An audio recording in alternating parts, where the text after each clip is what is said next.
Hello, everyone. Welcome to Awaken Your Freedom Show. Please subscribe to support our growing community. Today, we're diving into something that really promises to cut through a lot of the noise in the financial world. We're looking at a simple, clear path based on J.L. Collins' The Simple Path to Wealth, especially from a power breakdown summary. Yeah. Our goal here is to pull out the really essential stuff, the core ideas, just for you. That's right.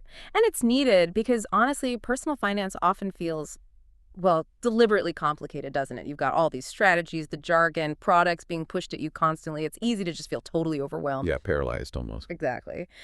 But the sources we're digging into today argue something pretty radical, that financial freedom, building wealth, it doesn't have to be complex. Actually, they make a strong case that complexity is often the enemy for the average person trying to get ahead. Okay, stunningly simple.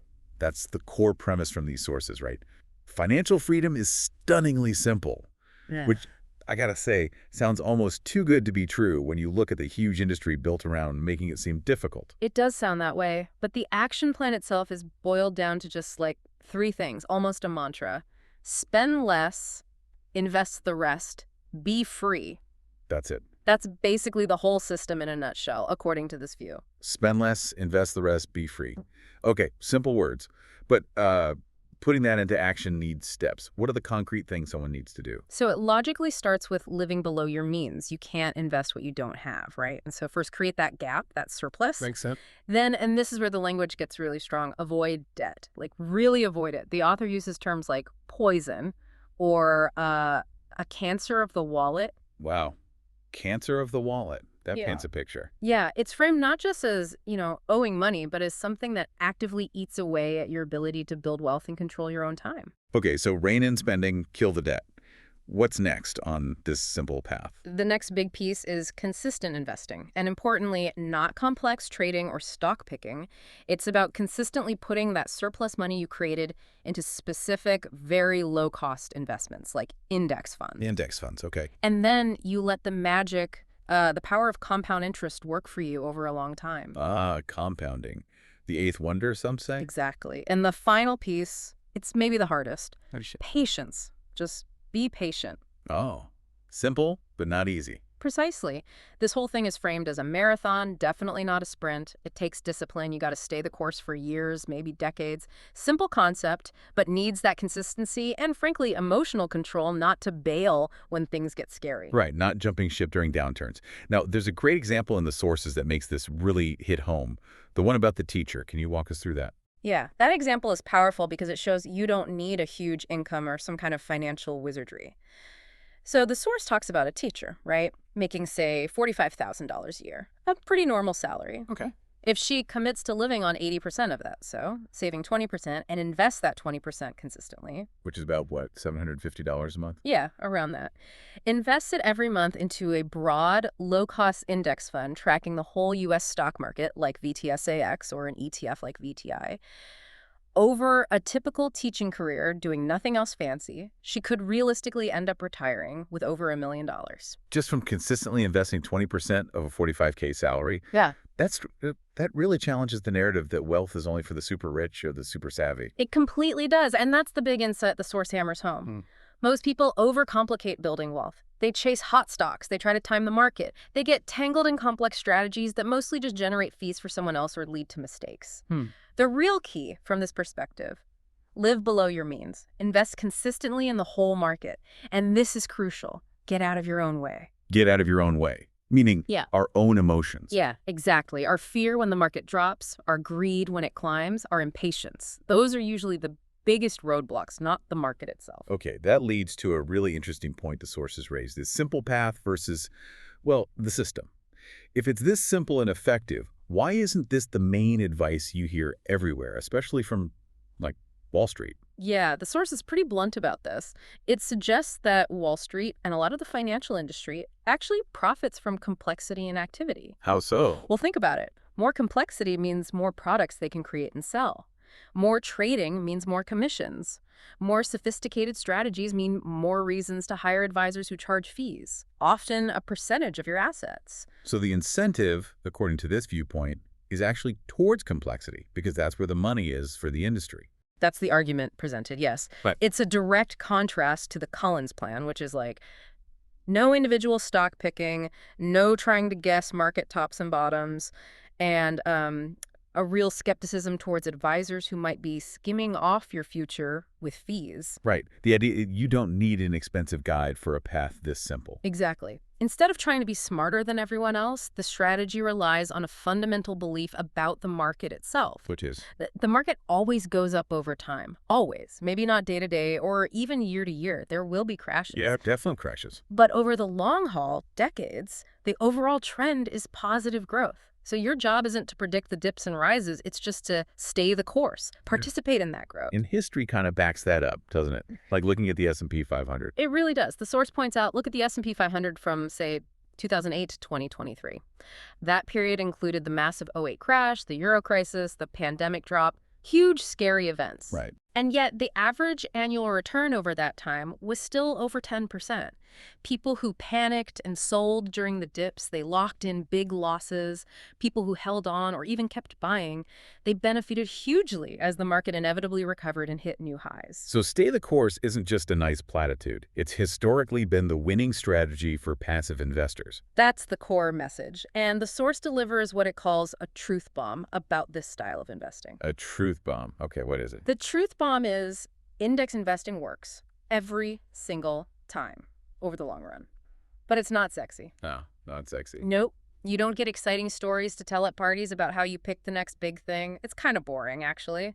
But boring works, according to this view. It just consistently delivers results without the drama or high costs. Let's circle back to debt for a minute. You mentioned the source calls it a cancer of the wallet. That's really intense. Why is such a strong focus?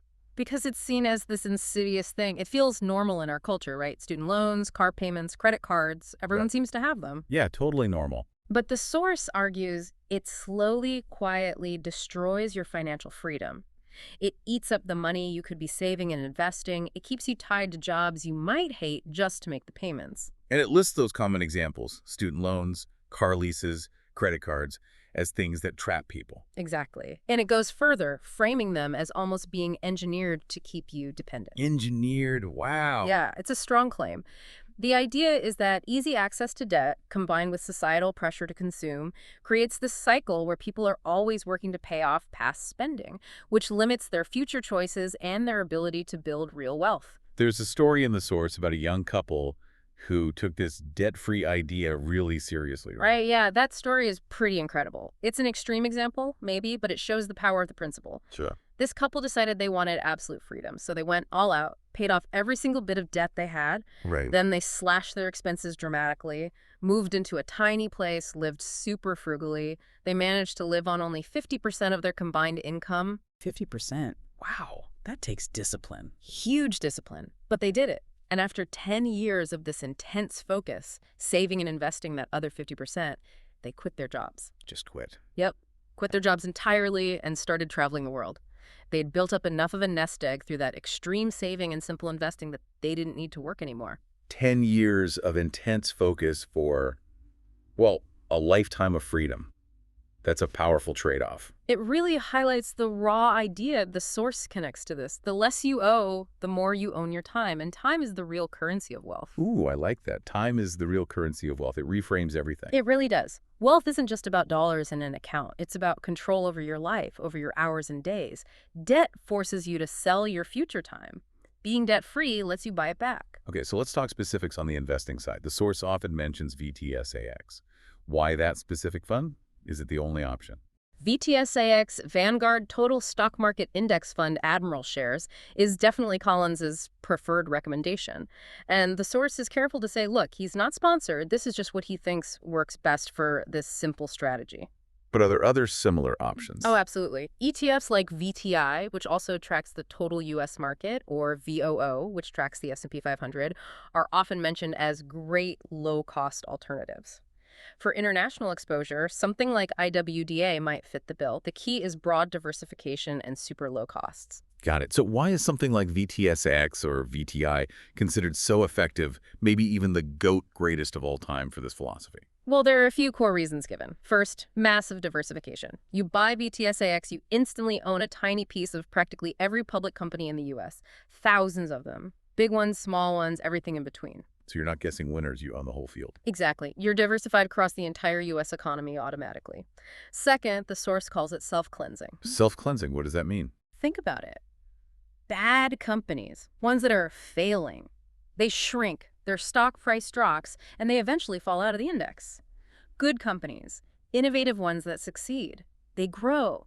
Their stock price rises, they become a bigger part of the index. Ah, so the index automatically adjusts to favor the winners over time without you doing anything. Precisely.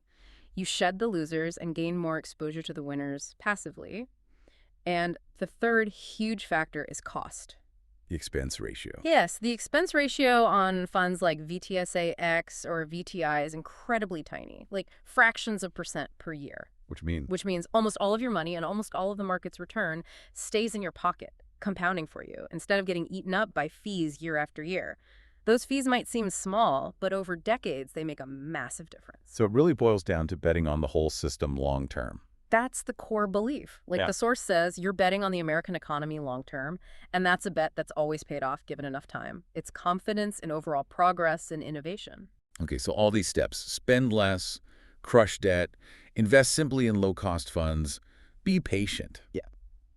What's the ultimate goal? The source has that memorable, totally aggressive name for it. Haha, yeah, FU money. Right, FU money. Mm. What exactly does that mean in this context? It's not just about retiring early, is it? No, it's broader than that, although early retirement can certainly be a result. FU money, as defined here, is having enough capital built up that you have the power to say no. Full stop. Say no to what? To anything you don't want to do. Say no to a job that's killing your soul. Say no to working with toxic people. Say no to compromises that violate your values because you need the paycheck.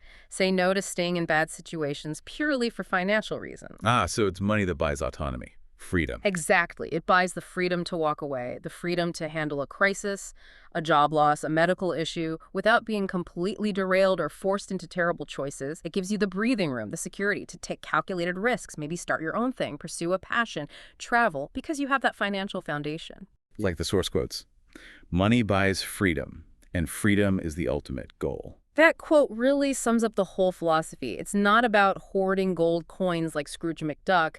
It's about using money as a tool to design the life you actually want to live. And getting there, achieving that FU money level, it doesn't require being some kind of investment genius, does it? Not at all. In fact, the sources argue trying to be a genius often backfires. Picking stocks, timing the market that's not necessary, what is necessary, time and consistency. Starting as early as you can and just sticking to the simple plan month after month, year after year. That discipline is way more powerful than flashes of brilliance. That example of just investing $500 a month really shows that power over time. It really does. You take $500 a month, put it in a total market index fund, get a reasonable historical average return, like say 8%. Over 30 years, that consistent action can grow to over $750,000. That's life-changing money built not on complexity, but on discipline and time. Exactly. And once you've made the investment, put the money into that index fund, what's the most important action to take next? Let me guess. Based on what you said earlier, do nothing. Bingo. Do nothing. That's often the hardest part. Resist the urge to tinker. Resist the urge to panic sell when the news looks grim. Resist the urge to chase performance when one sector gets hot. Just let your simple, diversified investment do its thing over the long term. There's that great analogy the source uses. The bar of soap one. Yeah. The market is like a bar of soap. The more you touch it, the smaller it gets. Every time you trade unnecessarily, you risk bad timing, you incur potential taxes, maybe transaction costs. You just wear down your returns. So pulling this all together, this isn't just presented as a way to get rich. It sounds more like a philosophy, a revolution of simplicity, a path to sovereignty. I think that's a fair way to put it. It's framed as taking back control. Control over your money, sure, but ultimately, control over your time and your life choices. Moving away from dependence on debt or complex systems you don't understand. Living life on your own terms. That's the idea, and the connections are really direct, aren't they? How so? Less buying, less consumption directly equals more freedom because you have more surplus to save and invest. A simpler investment strategy actually leads to better performance for most people because you avoid the big mistakes and high fees. And starting earlier means reaching that point of freedom sooner. It's a clear cause and effect. Yeah, it makes financial discipline feel less like deprivation and more like building freedom, brick by brick. Exactly. It's an engine driving you towards less worry, more control. And that final point about what real wealth is. Hmm. It's not about the fancy car or the big house, is it? No. According to this view, real wealth is in what you never have to worry about again. It's the peace of mind, the security, the absence of financial stress, which frees up your mental energy for everything else that matters in life. Wow. Okay. This deep dive into the simple path to wealth certainly lays out a compelling, if demanding, roadmap. Spend less, invest the rest, be free. It sounds so straightforward. Which leads us to the final provocative thought for you, our listener. If this path to financial freedom really is this simple, what's the biggest obstacle you face in actually starting it or staying on it? Yeah, what's your specific hurdle? Is it getting started with spending less? Is it fighting that constant urge to buy things or take on debt because everyone else does? Is it maybe the fear of the stock market's ups and downs, or maybe even just a deep down feeling that something this simple, well, it just can't really work, can it? Really thinking about that question, identifying your personal barrier, that's probably the essential first step to actually clearing it and starting down this simple path toward your own financial freedom. Absolutely, knowing the obstacle is half the battle. And to close, please don't forget to subscribe on your favorite platform, YouTube, Apple Podcasts, Amazon Music, or Spotify to stay sharp and never miss a drop of knowledge that could change your financial life. Thank you.